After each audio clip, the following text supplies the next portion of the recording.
like, just to go to your point about how, and this is what we do as well as African Americans, we find a way to belong to something, even though it's not us, right? Like, you're telling your son, like, hey, yeah, but also know that, like, they don't think you're one of them, right?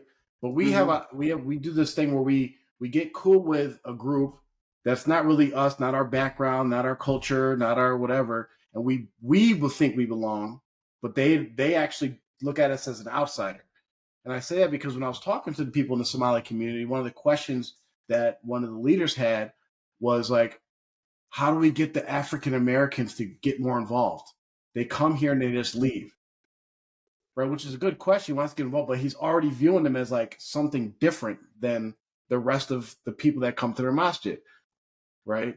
So that's something we have to really pay attention to as being African Americans. And I really like the point Mubarak brought up about like taking leadership, developing our own. And it kind of goes back to, I hate to say it, but like the Dar al-Islam movement, right? Like they had something going on, and then what happened? That inferiority complex kicked in. They heard someone come over that spoke a little bit of Arabic, dressed a little bit different, had an accent, and they fell for everything that he was selling, not even realizing that they actually had more Islamic knowledge than him. Yeah.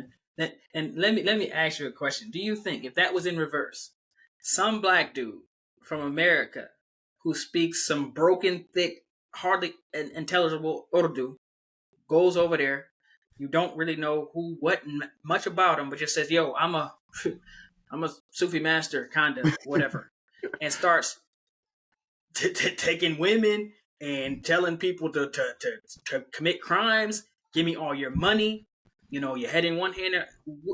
No one will fall for that, even the lowest people. I mean, nobody would fall for that.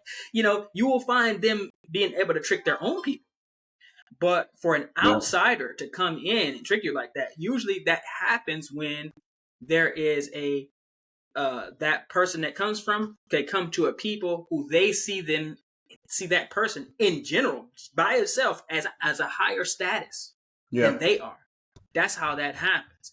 And so for whatever reason, in their own country, in their own land, black people keep having this type of thing happen to them. And it's very similar to why, you will have almost probably 90% or more of the masajid in America are led, run, operated by people who are not indigenous to America.